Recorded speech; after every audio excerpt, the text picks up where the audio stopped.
just to keep everyone sharp.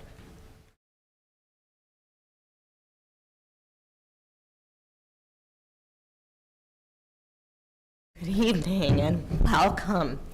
This is a meeting of the Tinton Falls Borough Council being held March 21st, 2023. This meeting is hereby called to order. Would the clerk please read the open public meeting statement? Pursuant to Section 5 of the Open Public Meetings Act, adequate notice of this meeting has been provided by posting on the bulletin board at Borough Hall and by notification to the Asbury Park Press, the Newark Star Ledger, and the New Coaster at least 48 hours prior to the meeting and filing with the Borough Clerk all on December 20, 2022. May I ask the clerk to call the roll? Ms. Buckley? Here. Dr. Dobrin? Here. Mr. Nessie? Here. Mr. Manginelli? Here. Mrs. Clay? Here. At this time, I would like to invite everyone to join me in reciting the Pledge of Allegiance. I pledge allegiance to the flag of the United States of America and to the republic for which it stands, one nation, under God, indivisible, with liberty and justice for all.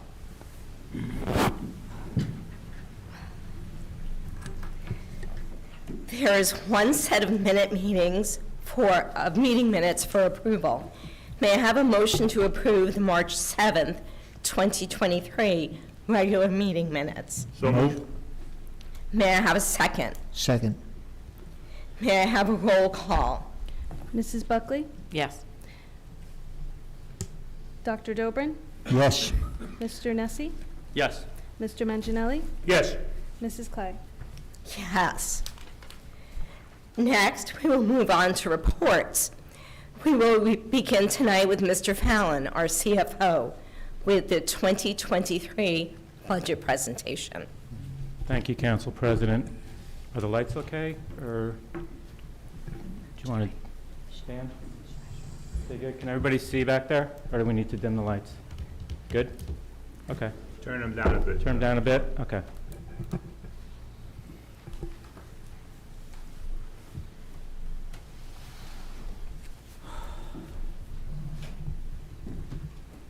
All right, that's great. Thank you, Dan. All right, thank you, Council President, and good evening, everyone.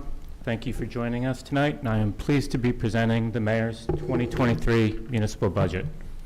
If you're watching at home on YouTube and would like to follow along, you can access a PDF of the presentation on the borough's website homepage at www.tintonfalls.com under News and Announcements. So we'll move to the first slide. This is a pie chart of where your tax dollars go. So this chart indicates what percentage each entity represents of the tax dollars that are collected. So if you start from the upper left-hand side, the municipal budget is 23% of the taxes. Municipal open space is 1%. The fire districts are allocated 3%. The county budget, 15%. The elementary school budget, 38%. And the high school budget, 20%. This next pie chart is the same chart. It's just exploded to show what the municipal portion of the taxes are, the municipal budget and the municipal open space taxes. Those are the two taxes that this borough has control over. The other taxes are representative of other entities' budgets. So what do residents get for the 24% of the taxes that they pay towards the borough's budget? So certainly essential services, from infrastructure and roadway improvements, police and public safety, public works, solid waste removal and disposal, your engineering and planning, public health services, municipal court and justice, tax collection and distribution, property assessments, registrar services, zoning code and housing enforcement, emergency notification systems, curbside recycling. And then, of course, we have quality of life services that are provided, the borough's parks, recreation programs, sports fields, summer camp programs, open space acquisition, open space maintenance, affordable housing, historic preservation, and the Borough Library. So the results of the 22 operations as it relates to the budget. So the Borough of Tinton Falls budget structure continues to result in a positive position in available cash and reserves, which adds to our ability to stabilize the tax rate and weather economic downturns. The percent of fund balance held in reserve remains strong, decreasing slightly from 33.49% to 32% of the following year's total budget. The Borough regenerated 98% of the fund balance utilized in the 2022 budget. Our municipal revenues exceeded our targets by 19%, aiding in the regeneration of surplus. Our 2022 through this budget, the 2023 budget combined, have $2,362,000 remaining under the 2% levy cap. This equates to approximately 4.9 cents on the tax rate. Those are taxes that could have been levied under the 2% cap, but have not been by the borough. The tax collection rate remains high at 99.03%, which has stabilized our reserve for uncollected taxes at around $800,000. So our 2023 budget structure generally, overall the budget is fiscally sound and responsible plan, contains no gimmicks or structural issues that would have to be dealt with down the road.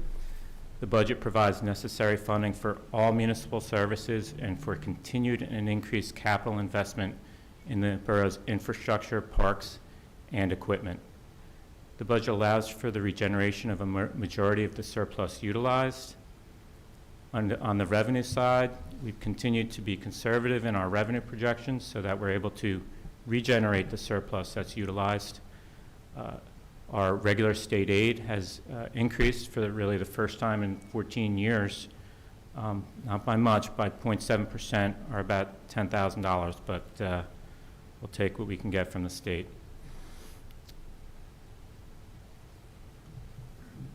On the appropriation side, total operating expenses have increased by a marginal 1.19%, exclusive of insurance costs, which have increased by a little over 4% of operations.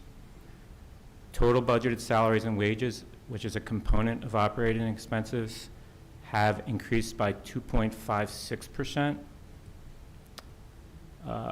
This budget funds salaries for all departments and services at current staffing levels, except the mayor has provided funding in this budget for the hiring of 2 new police officers in 2023. Total debt service has remained stable from 2022. The borough continues to employ a hybrid strategy for our capital needs. The borough appropriates for all non-road capital improvements directly in the budget and authorizes general debt only for non-road improvement programs. Oh, I'm sorry. Said that wrong. We authorize debt only for road improvement programs. Do not authorize debt for all other capital acquisitions. This strategy has resulted in a reduction in the borough's net debt and in long-term borrowing costs. Summary of revenues. I'll get a little more detailed on this on the next slide, but state aid has increased slightly. Our regular aid had only increased about 0.7%, but we had some emergency relief aid from 2022 that we were awarded after the adoption of our 22 budget, so it was reserved and brought into this year's budget. That's why you see the $88,000, because we brought a reserve in of state aid. Municipal revenues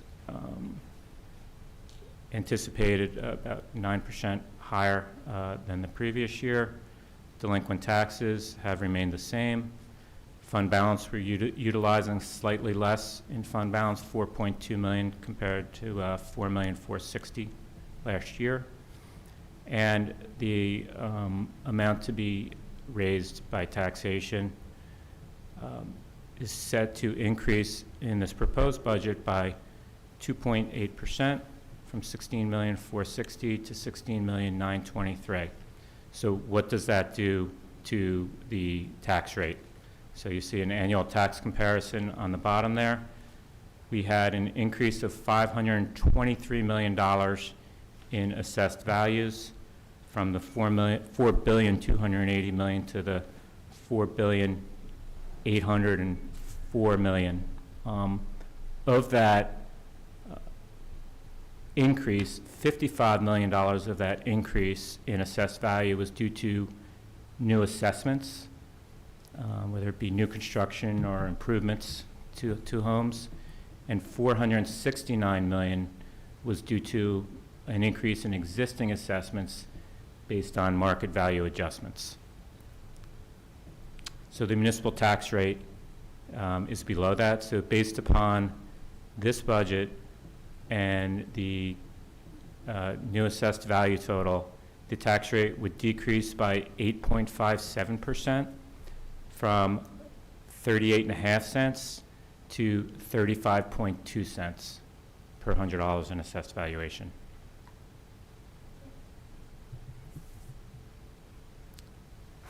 So this is a pie chart of our revenues in the municipal budget by category. We can start in the upper right-hand corner, which is surplus anticipated.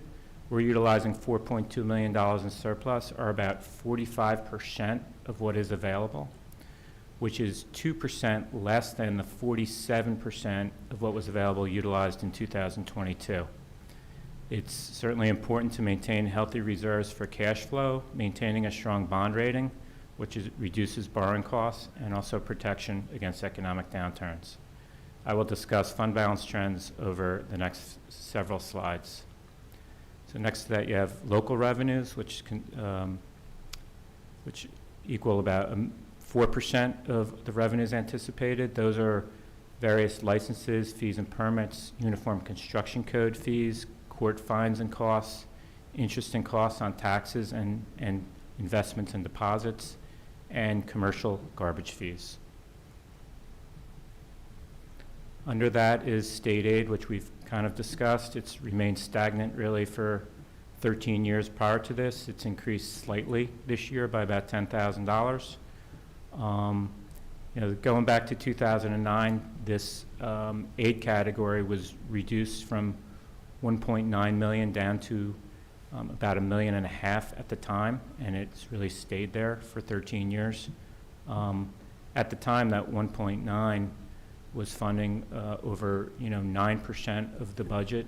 The current funding is only about 6% of the budget. So certainly while costs, municipal costs and goods, services, personnel, and benefits continue to grow, the state aid to municipalities has not grown with it. Shared services are below that. The borough receives a combined total of approximately $350,000 from Eatontown and Monmouth Beach under a shared service agreement for municipal court services, and also $65,000 from Keyport under a shared service agreement for a tax, utility collector, and treasurer. Other special items of revenue are below that. They're about 14% of the revenues anticipated in the budget, and they consist of host benefit fees, cable and Fios franchise fees, our hotel occupancy tax, operating grants, pilot with Commvault. The second year of the coronavirus revenue loss, state and local fiscal recovery funds are also in that number. Delinquent taxes is our taxes from 2022 that were not collected as of December 31st of 2022, but will be collected in 2023. Then the big piece of the pie there is the amount to be raised by taxation, which is 50% of the revenue in 58% of the revenue in the budget, which is the same exact percentage as in 2022. As discussed earlier, it reflects a 2.8% increase in that revenue. And just based upon the levy cap calculation just for 2023, it's $583,000 less than the amount allowable under that 2% levy cap. Historical municipal fund balance. That shows a very positive trend in fund balance from 2017 to 2022, mainly due to responsible budgeting practices by the borough. As you can see, in 2017, the surplus was $6.8 million, and it's pretty much stabilizing and grown somewhat to $9.2 million. And although it has grown, we are still using a reasonable percentage in the following year's budget. This is a borough fund balance data. It's another way to really display the data. The first bar graph on our bar on your left, the light blue bar, is the fund balance as of the end of that year. The middle bar is what we've utilized in the following year's budget, and then the bar all the way to the right is what we're leaving in fund balance going into 2023. And as you can see, what we left from the 2022 budget is about the same as we're leaving from the 2023 budget. Non-utilized fund balance as a percentage of budget. If you look at the bar all the way to the right, the 2023 bar, so at the end of 2022, the borough had $9,295,000 in fund balance. We're utilizing $4.2 million, leaving $5,095,000, which is 17.55% of the total 2023 budget of $29 million. So that's kind of what that chart means. And as you can see, what we've left really over the last 3 or 4 years has been fairly consistent. And a little narrative to the right there, the more non-utilized fund balance the borough has on hand, the better we are positioned to manage emergencies and unexpected economic issues and to stabilize municipal taxes. Summary of appropriations. This is just a general summary of our total appropriations.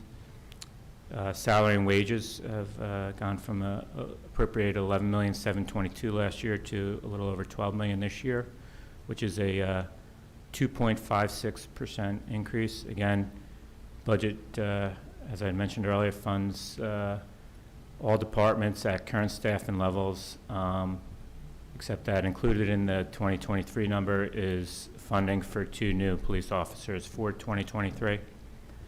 Other expenses have increased by about $424,000, or 4.76%, exclusive of the increase in health benefits cost. Other expenses have increased 1.19%.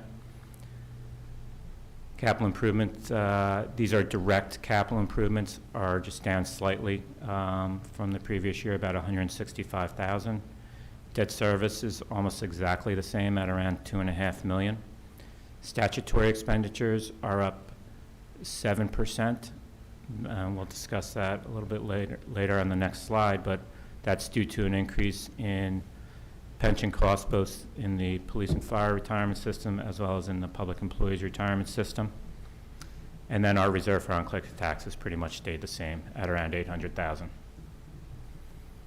This is a pie chart of our total appropriations by function. It's a little small and hard to see, but if we start at the bottom left, that's our public, and I would like to mention that there's 2 caps. I mentioned the revenue cap before, but there's also a cap on spending. The borough's appropriations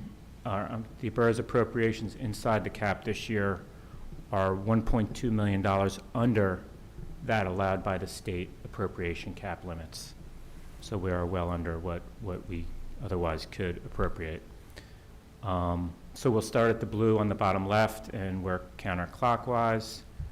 I'd also like to mention that the specific functions, like for instance Public Works, do not include the benefits for those functions for the salaries related to those functions, because those are budgeted as required under separate appropriations like health insurance, pensions, Social Security, which are separate on that pie chart.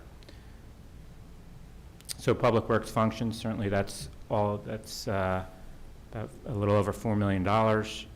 That's our streets and roads department, our sanitation, garbage pickup, recycling, our central maintenance, which is our mechanics, our buildings and grounds departments, and the amount that we appropriate for our private qualified communities for reimbursements for street lighting and snow removal.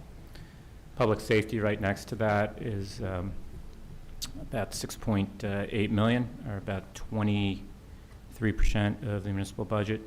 That consists of the police department, police dispatch, and 911 through Monmouth County Emergency Management, our aid to emergency medical services, our fire prevention, and our municipal prosecutor's office. Employee group insurance, above that, that appropriation consists of is about $3.3 million. It's about 11% of the budget. This appropriation is about $250,000 more than 2022. However, looking long-term, it's about $100,000 more than was budgeted for that appropriation in 2017. So we've been pretty good at keeping a fairly reasonable increase in our health insurance over time. We're a member of the State Health Benefits Plan, and just to mention that that appropriation is net of $762,000 that the employees contribute towards their health insurance premiums. Insurance other than health above that consists of about 3% of the budget, about $790,000. That's our liability insurance, our workers' comp insurance, and our unemployment. It's been relatively stable over the long term. A little bit of a slight increase of about $100,000 this year. Land use, code enforcement, and UCC, that's about 2%. That comprises of our planning, our zoning, our housing, our code enforcement, and our uniform construction code departments. General government, right next to that, it's about 9% of the budget, and that's an appropriation basically for providing the general services, our administration, our clerk's office, the mayor and council, finance, tax collection, tax assessing office, purchasing department, law department, and the engineering department. Reserve for uncollected taxes, it's about 3% of our budget. Because the municipality is responsible for collecting the taxes for all of the entities, the schools, the county, as well as the fire districts and the municipality, we're required to budget additional money so that we have cash flow to meet all of those taxing requirements. So this is really a non-spending appropriation that ensures that we have the cash flow to provide payments to those other entities. It's a statutory requirement. Debt service is next to that. That's about 9%, or about $2.5 million of our budget. That's been very stable over the past many, many years, with a slight decrease this year of about $8,000. Of the $2,498,000, $1,860,000 is principal payments, so we're actually reducing our total debt by $1,860,000. About $630,000 is interest costs. Debt service for us remains fairly low at approximately 9% of our total budget. And I think I mentioned this last year too, but the state of New Jersey appropriates about 33% of their annual budget in debt service. Capital improvements, they are about 3% of our budget, and these aren't all our capital improvements. These are just direct improvements that are funded through the budget in accordance with our capital program, which we'll discuss later. So these are our improvements and acquisitions of equipment that we do without authorizing debt. So there's no borrowing involved with these capital improvements. Our other, right next to that, is $481,000, 2%. That includes the municipal library operations funding, which we're bringing back into the budget this year, accumulated leave compensation, our length of service award program for our emergency medical services, stormwater management, and operating grants. Shared services next to there, it's about 1% of the budget. The borough has 4 main shared services. The borough receives from Monmouth County dispatch services and 911 services. That amount is reflected under the public safety portion. And we also receive from Freehold Township health services, which is reflected under the health and human services. Under this category are the shared services that we provide. We provide shared service for our municipal court to Eatontown and Monmouth Beach, and also some financial services to Keyport, which are reflected here. There's an offsetting revenue of $415,000 for both of those shared services. Social Security is about 3% of the budget. That's about $830,000. That's obviously required. Pension costs. This includes that's 9% of our budget, $2.7 million. Includes the police retirement system, which is about $1.8 million, and the public employees retirement system of about $900,000. A total increase of $207,000, or 8.2% over the 2022 budget. In 2014, just to give you a little history, these appropriations totaled $1,380,000. So in just over the past 9 years, from 2014 to 2023, these pension appropriations have increased by 98%. So they've almost doubled over those 9 years. Again, these are numbers that are provided by the state. They are actuarially based, but it's certainly one of the issues that municipalities continue to deal with that are somewhat a creature of the state. Utility expenses and fuel. This includes all regular utilities, including street lighting and fuel for motor vehicles. Our court and public defender is below that. That's about 1% of the budget. That's for justice services and for our public defender. Parks and recreation are about 3% of our budget. This includes the division of recreation and the maintenance of our parks. This does not include the maintenance and improvements of our parks provided through the Open Space Trust Fund, which we'll get to a little bit later. And then you have health and human services, which primarily includes the health services that are provided through a shared service with Freehold Township, and also includes our animal control services. All right. So we'll move on. This is a chart of the borough's net statutory debt from 2014 to 2022. So over those years, the borough reduced net debt by $7.7 million, or 35%, from $21.3 million to $13.6 million. This is from 2014 to 2022. This equates to an average reduction in principal on the borough's debt of $964,000 per year, so almost $1 million per year over the past 8 years. Our debt management and capital plans going forward are to reduce this number by another $5 million over the next 10 years, bringing that $13 million down to about $8 million.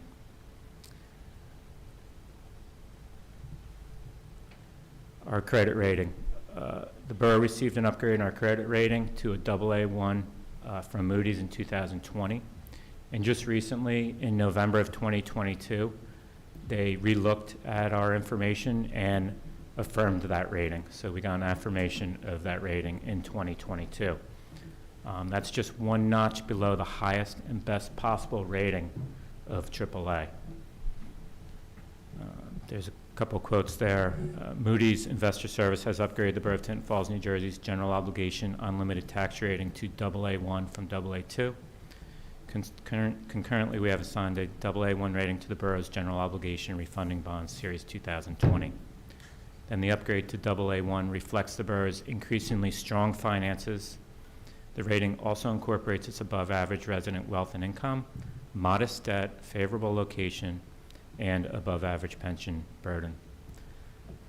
Again, the borough's AA1 rating was affirmed on November 9th, 2022, which means they looked again at our finances, our financial statements, our budgets, and affirmed that we're still doing a really good job. Municipal tax rate. This tax rate indicates fairly stable in the early years. This is from 2018 to 2023, so fairly stable, and then decreasing municipal tax rate over the past 6 years, including the 2023 estimated tax rate. The municipal tax rate has decreased by 13.6 cents, or about 28%, over the last 5 years. This is pretty small, but maybe you can see it online. But this is the Municipal Open Space Trust Fund. This shows actual revenues, expenditures for 2018 through 22, and then the proposed budget for 2023. The Municipal Open Space tax rate is 2.25 cents per $100 in assessed valuation. This was approved by voter referendum, and it stays that rate every year unless we go back to another referendum. It does not change year to year. The tax will generate about, the 2.25 cents will generate about $1,081,000 in tax this year in open space tax. And you probably can't see it, but the bottom portion of that chart shows what we propose to expend those taxes on there. About $256,000 is proposed to be expended on the maintenance of our parks. This includes both only about $156,000 in salary and wages, and then $100,000 in other expenses. We propose to put a $260,000 down payment on a couple capital projects that we're going to move forward with in 2023 for softball fields at Sycamore Complex, as well as some additional restroom improvements at Wardell Park. Together, they're about $260,000. And we're also paying down about $462,000 in open space debt through this year's open space budget. This is the sewer utility budget. The sewer utility is a self-liquidating utility. It's outside of the general budget, so it has its own budget. It's funded by the sewer rents that are billed and collected each year. The budget has increased this year primarily due to really entities that we pay to treat our sewage. I expect that to come back down next year because there's some one-shot costs in their charges this year. The Two Rivers Water Reclamation Authority did a project in cash, did not borrow for it, that we were a rather large portion of, so that's included in this year's payment. And the TNSA also, a little bit of an increase in their rates this year as well, in their treatment costs. We have a minimal reduction there in the capital outlay. Again, our sewer utility is in very good financial shape. We have no debt, and it is self-supporting. Now we'll get to capital projects overview. The total, we have a very robust capital program in 2023. The total capital projects in 2023 are $8,290,500. This consists of $7,960,500 in general improvements and $330,000 in sewer utility capital improvements. We're making use of about $220,000 in New Jersey DOT municipal aid grant for our Essex Road improvements. We're using some open space trust funds, and we're also appropriating directly in the general budget and the sewer budget about $980,500 in direct operating budget appropriations. We don't have these awards yet, but we are anticipating potential grant awards for the Sycamore Avenue softball field complex and the Wardell Park restroom building and utility extension. In addition to that, NJDOT aid, we just did receive, I believe it was yesterday, notice that we received for that program $161,000 in community development block grant funding from the County of Monmouth for sidewalk and road improvements toward Wardell Road. So Tom will talk a little bit more about that when he does the capital presentation. Okay, so the borough, and I think this is a really great thing for the community, we've revised, because we've really managed our debt so well over the last really 7 or 8 years, we've been able to revise our long-term capital debt management plan to allow for an increase of 70% in road infrastructure funding over the next 10 years, 2023 to 2032. The revised plan proposes to maintain a stable total annual debt service budget. So we're going to do this, but still keep the annual debt service in the budget at around the $2.5 million level, so there'll be no impact on the residents. We're going to fund approximately $20 million in road infrastructure improvements over those 10 years, which is about a 70% increase over what we have been doing. And we're also, over that same 10 years, going to reduce debt by an average of $500,000 per year, or $5 million. Again, putting the borough in even better financial shape at the end of those 10 years. We're certainly very proud of the money that we budget, the $980,000 that we budget in the capital improvement section of the current and sewer operating budgets, as these appropriations help reduce future debt issuance and further strengthen the borough's financial position and budget structure. It's probably a little bit hard to see, but I'm just going to be real brief on this because Tom, the borough engineer here, is going to give a presentation on the capital program. But this is our general, just a summary of our general improvements this year. The number at top is our 2023-24 road program. And Tom will go over the roads that are going to be reconstructed in that program.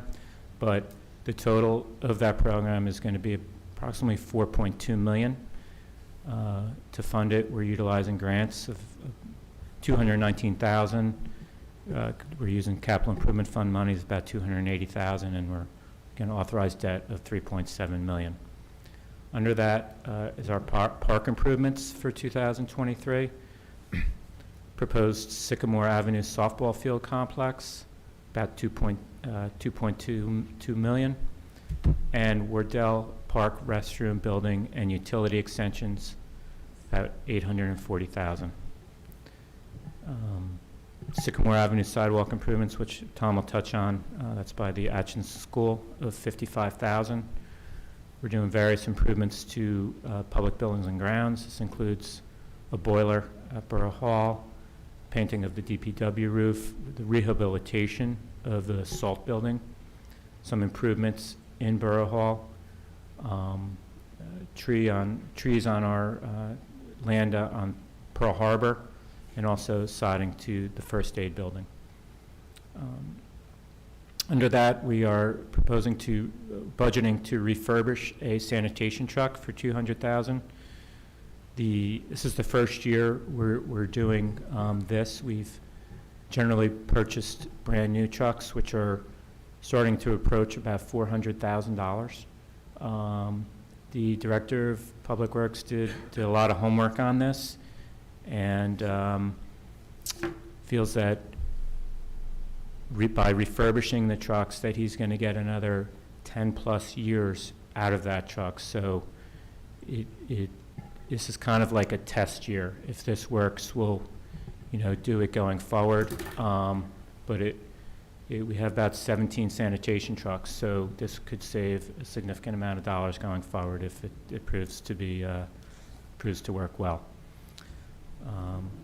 Requiring a building maintenance truck. Currently, they're operating out of an old ambulance. And every year we purchase automated refuse containers. Sewer improvements, these are budgeted right in the sewer improvements, and Tom will touch on these as well. We're doing some pump station upgrades and some inflow and infiltration studies and improvements on those as well, for a total of $330,000. Again, the sewer utility is debt-free, so any projects that we do, we budget directly for. So now I'd like to turn it over to the Borough Engineer, Tom Neff, to review the capital program in more detail. Thank you. All right, thank you, Tom. So first up, we have road work. So the last, I'd say maybe 6 or 8 years or so, we've been doing about 2 million, maybe closer to 2.5 million some years, but we do it every other year. We started that a while back, combining the roads and doing them every other year to get better prices, better contractors. But as Tom indicated, moving forward, we're going to be doing almost double what we've been doing. I looked at all the roads in town again and came up with a list and estimates of all the roads that I believe need to be done in the next 10 years. So then we had a total estimate for what needs to be done in 10 years, and it's about $20 million worth of work, which comes down to about $4 million every other year. And we're able to do that work, as Tom said, with actually lowering the debt. So moving forward, we're hoping to make this a regular program every other year, spending about $4 million or so. And that'll really allow us to keep up with the roads. It's one of the biggest complaints that we get on my end, DPW, administration, everyone complaining about potholes. It's just a never-ending project that's always going to be out there. So this is a good commitment to moving forward and staying on top of it. So the way we're going to do it is how we've been doing it. In 2023, we'll do the surveying and design. And in 2024, first thing in February, we'll go out to bid, and we'll have it all constructed by the end of 2024, throughout the summer most likely. So what everyone wants to know, what roads are being paved this program. First up, we have Essex Road. That's going from Seabrook down to the Neptune border. We have West Park Avenue from Shafto to Heritage. We have Wardell Road. Last year we started at the north end, but just based on available funding, we couldn't do all of it. So we're going to continue that down all the way to Fox Chase. We're going to do Hockoxon Road from Squonkam to Sam Drive. Firehouse Road, which is over by MJ's and Woody's. Do Wilshire Drive and Wilkins Court, which is a continuation of Wellington, which was done last year, all new curbs out in that neighborhood.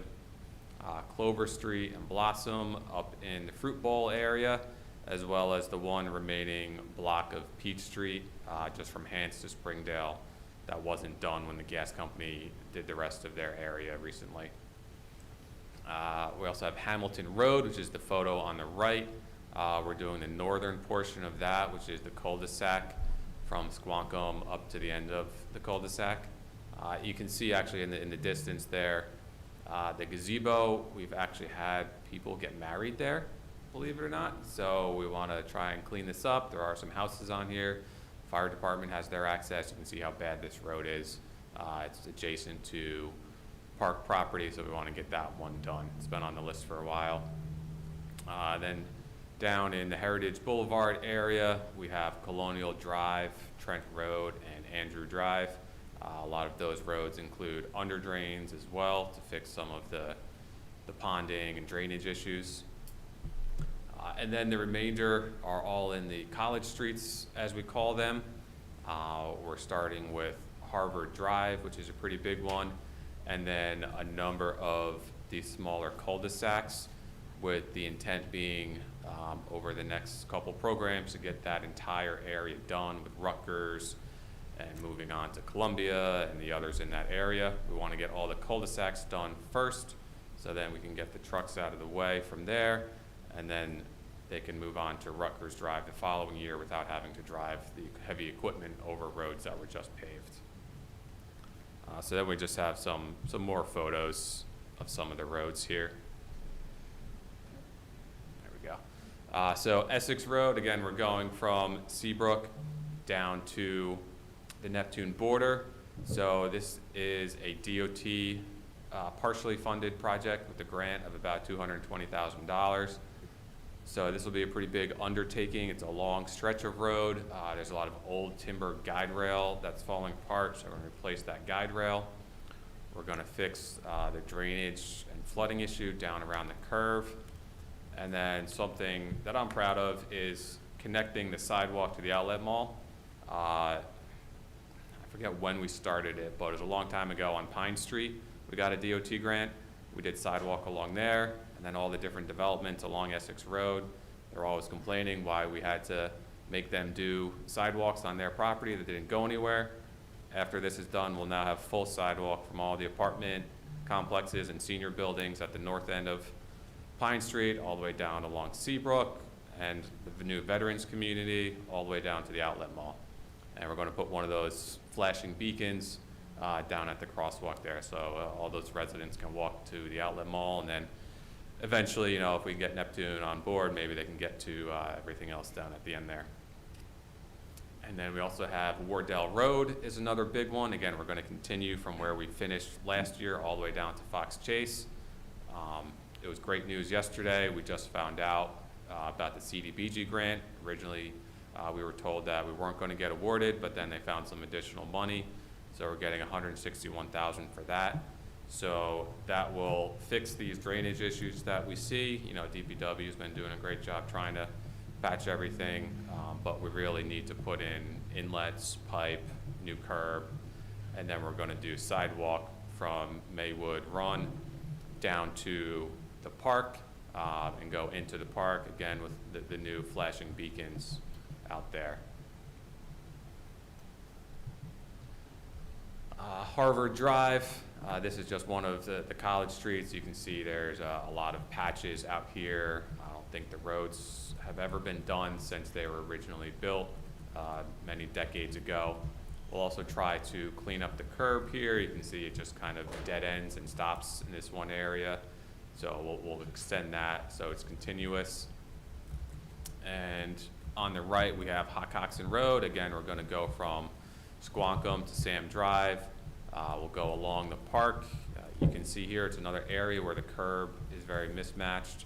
You have curb in some spots, and it stops, it starts again, the road gets narrow, then it gets wide. There's some drainage issues right in front of Hock 2 field in the road over by the playground. We had the park contractor do some curb, but they had to stop it because it was really going to turn into an entire road job. So that's why we're looking at that now. So we'll fix that low spot there and continue the paving out to Sam Drive. So that's the road work. I'm not going to go through photos of every road, but they're all about the same. You know, I'm sure you're familiar with a number of them. So this is something we're using some sidewalk funds for. This is Councilwoman Clay's project that she's been pushing for. We wanted to see if we could get it done earlier, but unfortunately the county changed some of their requirements. But this is what we call the RRFBs. These are the flashing beacons I mentioned a couple times. These have started to pop up in more and more locations on busy roads like this.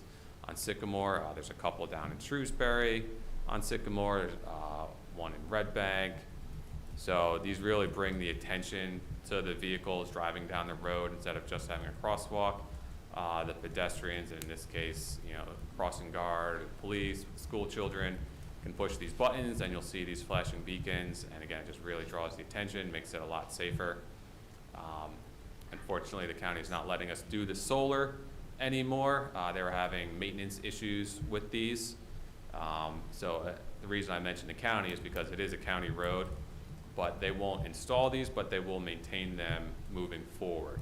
So if the borough does the initial upfront purchase and installation cost, then the county will help out moving forward. So we just have to do a hardwired electric connection to the grid here. But that's something that we definitely want to get done before the next school year, if not sooner. So here we have some park improvements. Over the last year, we've had a number of meetings with Little League. They were really pushing and requesting softball fields. Right now we have one field down at Liberty Park down in the back, and we also have this one on the right side behind Atchison School. They wanted better facilities for the girls, something comparable to Hoxton that the boys play out on a more regular basis. So administration, mayor, and council, I believe everyone supports this, developing this program for the girls for equal facilities. So in speaking with recreation department, trying to find somewhere to put these fields, especially with the development of the Capelli soccer complex. There really hasn't been the need for all of the soccer fields that we have at Sycamore.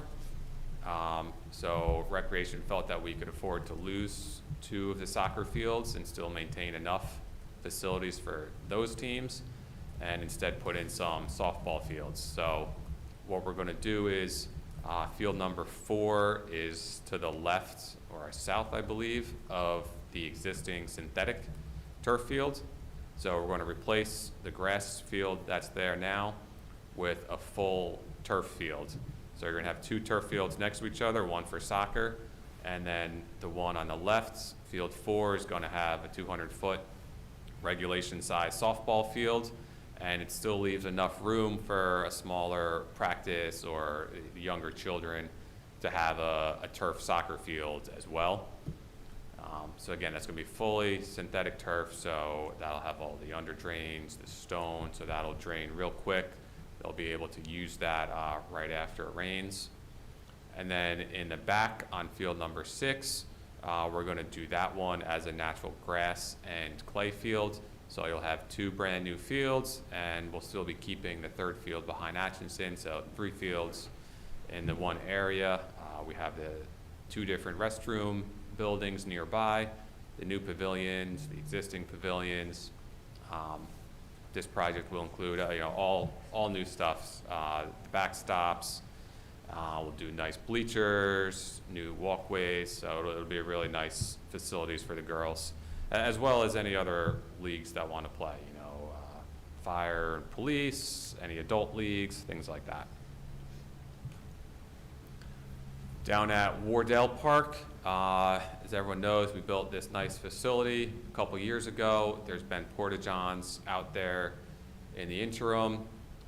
Based on the amount of use that we see out here, we do believe it needs a more permanent solution. So we have some room between the parking lot and the pickleball courts where we'd like to put in a new restroom building. On the right is what we did at Sycamore. We're hoping to do something similar. Part of the reason for the cost is because there's currently no water or sewer utilities in Wardell Road. So we would have to do all new extensions and connect to some of the Fox Chase development out there by Bugle Way. So we would need water and sewer extensions and a pump station. We are hoping to get a Monmouth County Open Space Grant for this. Typically we hear in December, it keeps getting pushed back. We're now told the first meeting in April is where we'll hear about this. So I want to think we're confident, but we'll hear for sure in a couple weeks. And finally, we have sewer improvements. So the borough's done a really good job over the last 10 years or so doing large pump station upgrades, renovating all of the pump stations that needed it. So those are all in pretty good shape now. So we're going to move on to some more miscellaneous upgrades and repairs, one of which is this Primex eye control. You can see in the photo, it basically gives DPW and our sewer operator control and viewing of all of the alarms and the controls right on their phone, an iPad, computer at their office or at home. So if an alarm goes off over the weekend, late at night, they can check it out and see what's going on. We're going to be putting in a bubbler in the wet well at Jumping Brook, and some miscellaneous building repairs and maintenance at the different pump station facilities. And then also something that we just weren't able to get to last year, we're going to start with phase 1 of sewer main inspection and I&I study, which is inflow and infiltration. You can see on the photos on the right, over the years, sometimes the joints in the pipe might open up a little bit. You might get some minor cracking or root intrusion into the pipes. And any of that groundwater or rainwater that's getting into our pipes, we have to pay to treat.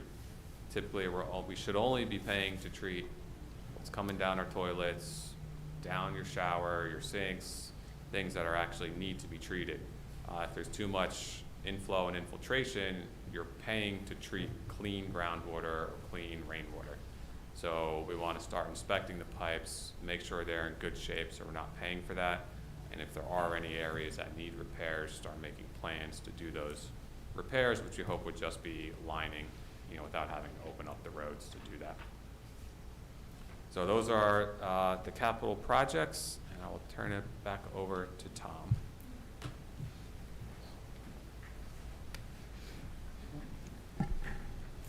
Thank you, Tom. Yep, not much more to say. We're introducing the budget tonight, March 21st. It will be posted on the borough's website, published as required by state statute. The full state document will also be on the borough's website for review by the public. And then there'll be a public hearing on that budget on April 18th at that council meeting. And that's about it. Thank you. Thank you, Mr. Fallon, Mr. Neff, for a very thorough and well-prepared budget. Just a quick comment. I would also like to thank Mayor Perillo for the addition of the 2 police officers allowed for in this budget, the improvements to the library, and also for the Sycamore Crosswalk, which has been like a long conversation, thrilled to have it, and for the equalization with the softball fields for young women. I don't know if any other council members wanted to make any comment about the budget. No, I want to thank both Toms. Very proud of that Moody rating, Tom. It's quite an achievement. I think Tinton Falls is really very lucky to have both of you in these key projects. Thank you. I'd like to echo those sentiments, in particular with the Moody's rating. AA1, as Tom indicated, is 1 notch below the highest rating. I think if you compare Tinton Falls to the other municipalities around the state, we're just at the very top of that. So kudos to the 2 Toms. Appreciate your hard work. Yes, Mr. Neff and Mr. Brown, thank you very much for the presentation. Very clear, as always, and thank you. Yeah, I'll reiterate, yes, thanks so much. Both of you did a lot of work, and it's much appreciated. Tinton Falls is very fortunate to have people of your caliber doing our budgets and engineering. Thank you. Okay, thank you. Mr. Neff, do you have any other report? Just real quick, couple road closure notices, just for public's awareness. I believe the police just sent this one out. West Park Ave, over by the new All-American Assisted Living Facility, next to Red Cross, across from Wawa, Roseland. They have some utility connections they have to do, so that is going to be closed this Thursday night from 7 p.m. until about 6 a.m. You want to do it overnight just to avoid disruption to the already traffic. So again, that's this Thursday night. Sorry. Try to avoid that area. Otherwise, there will be detours posted around Shafto, Wayside, and Heritage to get you around there. And then also for those using exit 105, that construction's been ongoing, but if you weren't aware, they did make a switch about a week or 2 ago It was southbound express was closed. That is now open. Southbound local is closed. If you're heading southbound, there is a crossover to get to express about 2 miles prior, so you can take that. It's probably your best option to get through there. Otherwise, you can follow the detours. And just a reminder, though, that they do have a website. They update about once a month. It's gspexit105.com, and they have project updates and summaries and detour routes on there as well. That's all I Thank got. you, Mr. Neff.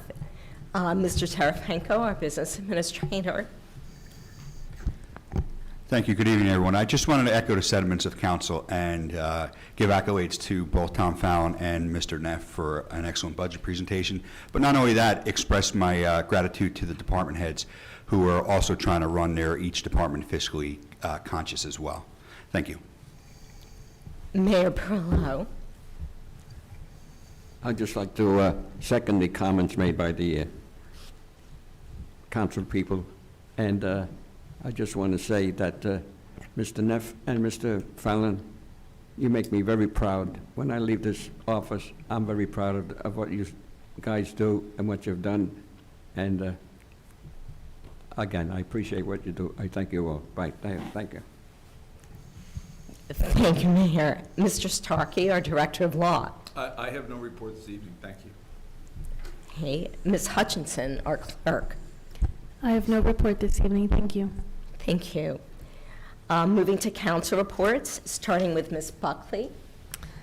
Thank you, Deputy Council President Clay. I'd just like to report that the next Environmental Commission meeting is this Thursday at 7:30 p.m. We have a Earth Day celebration coming up at the end of April, and primary discussion will be around that. I will turn it over to the other council people to announce the other events. That's all for my report. Thank you, Councilwoman Buckley. Dr. Dobrin. Oh, yes. First, I'd like to say I was pleased to join with our Business Administrator, Charles Tarafanko, Deputy President, Council Member Risa Clay, and Council Member Tracy Buckley at the Monmouth County's 5th Annual Municipal Elected Officials Workshop, which took place last Thursday night. It was at the Monmouth County Sheriff's Office in Freehold. It was a very informative session, enlightening us to the various Monmouth County resources available to ours and other municipalities. As far as the library's fundraiser event will be this Saturday from 2 to 5 o'clock at the Atchison School on Sycamore Ave. Tickets can be purchased at the entrance at that day. I'm sure there's over 100 people that will be in attendance, and there's been generous donations by local Tinton Falls people and businesses, which I believe surpassed the Library Association's expectations. It will be a very successful event in support of the library. And I know tonight we're going to be talking about seeing a vote on the resolution of award Tinton Falls Library mold remediation. And that's all I have to report for now. Thank you so much. Thank you, Dr. Dobrin. Councilman Neshi. Thank you, Deputy Council President, and good evening, everybody. I have a few things. First, Planning Board, there is a hearing tomorrow night for the preliminary and final major site plan for Books and Things Warehouse located on Apple Street. Nothing going on with chickens right now in town. Some more applications coming in, but nothing new. I'd like to thank Ed Davis and Mahala F. Atchison School for hosting the Community Health Fair last Monday. It was a great event they used to hold years ago, and because of COVID, there was a hiatus, but now it's back, and I hope to see everyone who attended there for anything health-related to be here for a Tinton Falls Day, for Community Day. And finally, I have a letter from Sherry from the Rec Department. A few things going on with recreation. T-ball and pre-ball is filled to capacity and will begin mid-April. The Easter egg hunt this year is scheduled for April 1st at Sycamore. Last day to register is today, March 21st. No fee required, but registration was necessary to properly organize and purchase goods. The event is for boys and girls ages 1 through grade 2. The daughter dance is scheduled for April 22nd at Branches. Looking forward to everyone joining for us for the girls kindergarten through grade 8. The rec department has a track program and is beginning to be coordinated for a short 4-week season beginning in May on Tuesdays, 6:30 to 7:30. Additional information is posted on the website and Facebook. And finally, working on summer camp, July 10th through August 10th, Monday through Thursday, Sycamore Park, 9 to 2, and further details on summer camp will be on the website and on the rec department's Facebook page. And that concludes my report. Thank you, Councilman Nessie. Next, our council president, Mr. Manginelli. Keep it short, I have no report tonight. Thank you. I also have no report. So moving on to ordinances. There is one ordinance on for introduction this evening. I'd like to remind the public that when an ordinance is introduced, there is no public discussion. The public discussion for this ordinance will take place when it's up for final consideration. With that, may I ask the clerk to read the title of the ordinance? 2023-1500 ordinance to exceed the municipal budget appropriation limits and to establish a cap bank. NJSA 40A:4-45.14. The public hearing will be held on April 4th, 2023, or as soon thereafter as the matter can be reached on the agenda. Thank you. May I have a motion to approve the introduction of this ordinance? Motion. So moved. May I have a second? Second. May I have a roll call, please? Ms. Buckley? Yes. Dr. Dobrin? Yes. Mr. Nessie? Yes. Mr. Manginelli? Yes. Mrs. Clay? Yes. There are no ordinances for final consideration this evening. This brings us to open public discussion. May I have a motion to open the public discussion? Motion. Second. All in favor? Aye. This is the time the public may comment on any topic of their choice. Please state your name and address for the record and limit your comments to 3 minutes. At this time, I would like to ask the clerk if any public comments were submitted prior to the meeting via email. There were none.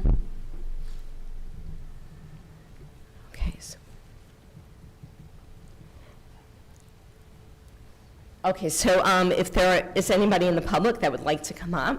Yes, Yeah. please. Good evening, everyone. My name is Kim Olner. I'm a Shrewsbury Borough resident, Beechwood Drive. I'm also the legislative District 11 Assemblywoman with my twin, Marilyn Perno. Good evening, everybody. Nice to be Colts with Neck. you. We just wanted to come tonight just to make sure everyone knew who we were, to thank you for all the hard work you do, especially with budget season. And just so you know who we are, we're your representatives down in Trenton. We're always here, ready to speak to anybody on the council, the mayor, as well as the constituents, anyone in the public. So again, just put a name with a face, and Marilyn will probably have some comments. Right. Good evening, everybody. It's been a long year since we've been back, since last January. So, you know, Tinton Falls is one of those great neighborhoods. Well done, gentlemen. Comprehensive, beautiful overview, and well done to the committee as well, where we keep saying, they never call us. They don't need us for anything. So well done, and kudos to you all. But we are here. We are here in any extension of service, but also just as a good neighbor, whether it's to our local residents or, you know, in good times and bad, in mayor and council need us. So just know that, and thank you again for having us involved. I loved listening and watching because my house is right on the edge of Appoxet, so I'm familiar with all those neighborhoods, and I can't wait to see the improvements. Thank you. Really well done. It's just a beautiful community. It keeps getting better, truly. And I want to weigh in on the lights, the blinking lights across. I'm a Shrewsbury resident, as I said. It helps. Everyone loves it. And if you need to maintain it yourself, or if the county will, it's important. It really saves lives, and it helps. So if you can install those, that would be wonderful. Our new office is in Tinton Falls. We're on Gilbert Street North, 55 in the Atrium Building. So we have our staff there, our Chief of Staff Anissa is here, but we welcome people to visit, make appointments, call us. Obviously, we're here to help in any capacity. Whether you're a veteran or you need any assistance with unemployment, any rent issues and more, we're here to help. And again, we're your public servants in Trenton and to help you all. Thank you very much, everyone. Thank you. Thank you. Thank you, Assemblywomen. Thank you. Is there another member of the public? Yes? Hi, everyone. My name is Lauren Nessie. I live at 14 Riverview Drive. I'm a little nervous to talk to everyone. I teach kindergarten every day, and this is actually more nerve-wracking to me. But in anticipation to a past resolution tonight, I wanted to express my gratitude to the mayor, administration, council, and the Cannabis Committee for awarding Iron Falls Growery the opportunity to establish our business in our town.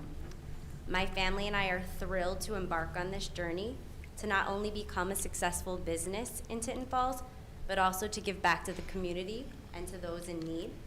We are determined to make Tinton Falls proud, and I just wanted to once again thank everyone for all your hard work and for this incredible opportunity. Thank you. Thank you. Any other members of the public? No? Okay, seeing none and hearing no further comments, may I have a motion to close the public discussion? Motion. Second?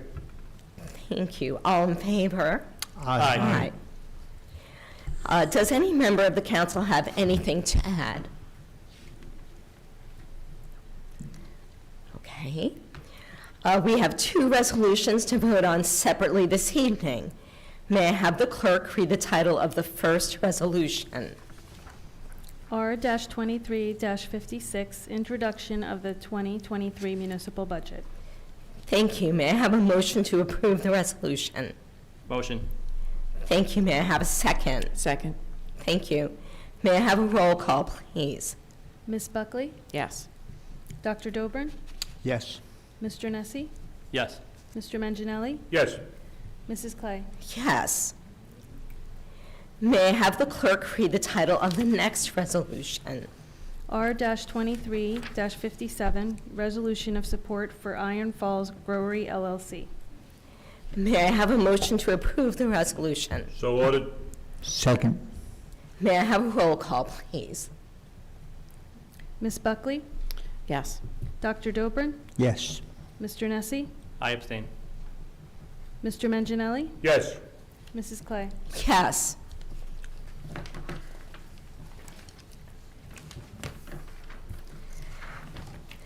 Now we will move on to the consent agenda.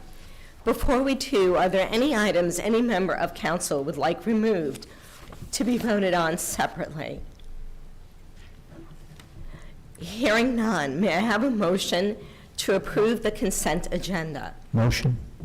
May I have a second? Second. May I have a roll call, please? Ms. Buckley? Yes. Dr. Dobrin? Yes. Mr. Nessie? Yes. Mr. Manginelli? Yes. Mrs. Clay? Yes. This concludes today's business. May I have a motion to adjourn? So moved. May I have a second? Second. All in favor? Aye. Aye. This meeting is now adjourned, 8:44.